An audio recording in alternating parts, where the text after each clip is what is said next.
পূৰ্বৰ গেৰাণ্টি পূৰণ কৰা নাই প্ৰধানমন্ত্ৰী নৰেন্দ্ৰ মোদীয়ে। লোকসভা নিৰ্বাচনৰ আগত গুৱাহাটীত পুনৰ গেৰাণ্টি প্ৰধানমন্ত্ৰীৰ। এইবাৰ গেৰাণ্টি পূৰণ কৰিবনে প্ৰধানমন্ত্ৰীয়ে? প্ৰতিবেদনৰ আৰম্ভণিতে এই দৃশ্য চাই লওক। भाइयों बहनों लिख करके रखिए 16 मई के बाद ये बांग्लादेशी बिस्तरा बोरिया बांध के तैयार रखे।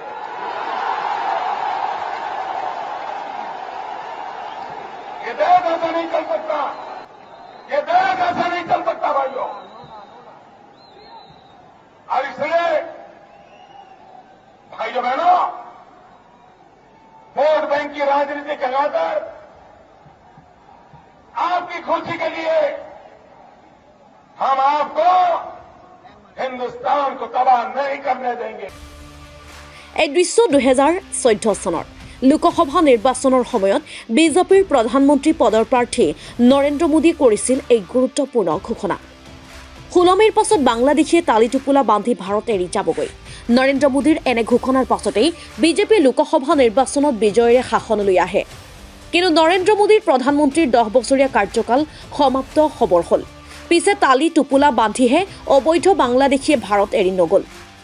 প্ৰধানমন্ত্ৰী নৰেন্দ্ৰ মোদীৰ এই ঘোষণা আজি প্ৰাসংগিক হৈ পৰিছে। কাৰণ দেওবাৰে তেওঁ কয় যে মোদীয়ে যি গেৰাণ্টি দিয়ে তাক পূৰণ কৰে। উল্লেখ্য যে দুদিনীয়া কাৰ্যসূচীৰে শনিবাৰে সন্ধিয়া গুৱাহাটীত উপস্থিত হয় প্ৰধানমন্ত্ৰী নৰেন্দ্ৰ মোদী।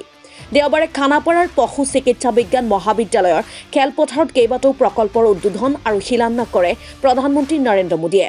তাৰ পাছত কেইবা হাজাৰ লোকক সম্বোধন কৰি প্ৰধানমন্ত্ৰী নৰেন্দ্ৰ মোদীৰ স্পষ্ট ঘোষণা, মোদীয়ে যি গেৰাণ্টি দিয়ে সেই গেৰাণ্টি পূৰণ কৰিবলৈ দিন ৰাত একাকাৰ কৰে। भाइयों और बहनों, मोदी जो गारंटी देता है ना, उसे पूरा करने के लिए दिन रात एक करने का हौसला भी रखता है। इसलिए आज नॉर्थ ईस्ट को मोदी की गारंटी पर भरोसा है। কিন্তু প্ৰধানমন্ত্ৰী নৰেন্দ্ৰ মোদীয়ে উদ্যত কণ্ঠেৰে যেনেকৈ তেওঁ দিয়া গেৰাণ্টি পূৰণ কৰিবলৈ দিন ৰাত একাকাৰ কৰা বুলি কৈছে, সেয়া সঁচানে?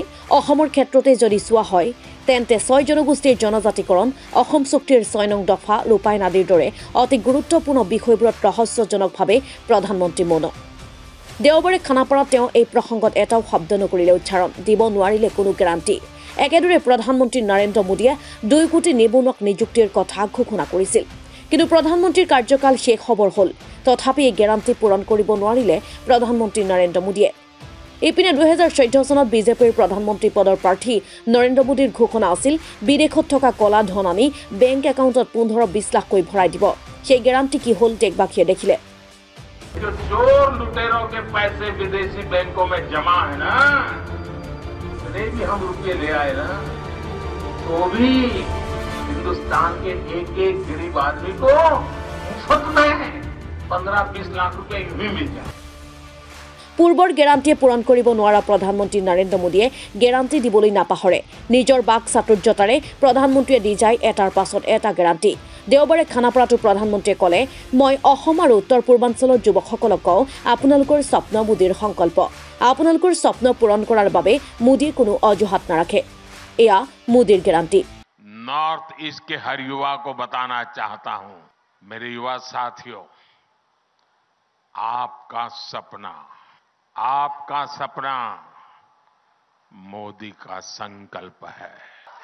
और आपके सपने पूरे हो, इसके लिए मोदी अपनी तरफ से कोई कसर बाकी नहीं छोड़ेगा। और ये मोदी की गारंटी है। প্ৰধানমন্ত্ৰী নৰেন্দ্ৰ মোদীৰ এনে গেৰাণ্টিৰ পাছতে প্ৰতিক্ৰিয়া প্ৰকাশ কৰিছে অসম প্ৰদেশ কংগ্ৰেছ কমিটিৰ সভাপতি ভূপেন কুমাৰ বৰাই। তেওঁ অবৈধ বিদেশীয়ে দেশ এৰা 6 জনগোষ্ঠীৰ জনজাতিকৰণ, অসম চুক্তিৰ 6 নং দফা ৰূপায়ণৰ সন্দৰ্ভত প্ৰধানমন্ত্ৰীয়ে কি ক'ব বুলিও প্ৰশ্ন উত্থাপন কৰে।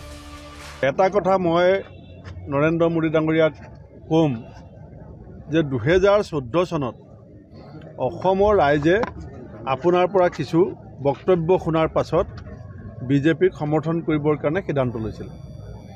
আপুনি কৈছিলে যে বিজেপি আহিব আৰু বিদেশী যাব এতিয়া সেই কথাটো কিমান কি হৈ আছে অসমৰ ৰাইজক আপুনি জনাব লাগিব আপুনি কৈছিলে চাহ শ্ৰমিকৰ মজুৰি দুগুণ হ'ব খেতিয়কৰ উপাৰ্জন দুগুণ হ'ব হৈ যোৱা বাজেটত আমি দেখিলোঁ যে কেইজনমান বিশেষ পুঁজিপতিক আপুনি 11 লাখ কোটি টকা লোন মাফ কৰি দিছে কিন্তু কৃষকৰ লোন আছিলে 2 লাখ কোটি টকা আপুনি সেই লোনটো কেলে মাফ নকৰে 11 লাখ কোটি টকা যদি পুঁজিপতিৰ লোন মাফ কৰি দিব পাৰে তে সৰ্বসাধাৰণ খেতিয়কৰ 2 লাখ কোটি টকা লোন আপুনি মাফ কিয় নকৰে আপুনি কাক প্ৰতিনিধি কৰে আপুনি অকল পুঁজিপতিৰ প্ৰধানমন্ত্ৰী কৃষকসকলৰ প্ৰধানমন্ত্ৰী হ'ব আপুনি কিয় নিবিচাৰে অসম চুক্তিৰ 5 নং 6 নং দফা বিজেপিয়ে ৰূপায়ণ কৰিম বুলি কৈছিলে এই ক্ষেত্ৰত বিজেপিৰ স্থিতি কি অসমৰ 6টা জনগোষ্ঠী আহোম মটক চুতীয়া মৰাণ চাহ জনগোষ্ঠী কোচ এখেতসকলক 100 দিনৰ ভিতৰত বিজেপিয়ে এছটি ষ্টেটাছ দিম বুলি কৈছিলে এতিয়া প্ৰশ্ন হয় দেওবাৰে খানাপাৰাত প্ৰধানমন্ত্ৰী নৰেন্দ্ৰ মোদীয়ে দিয়া গেৰাণ্টি পূৰণ কৰিবনে এই সন্দৰ্ভত এতিয়া সকলোৰে দৃষ্টি নিবদ্ধ থাকিব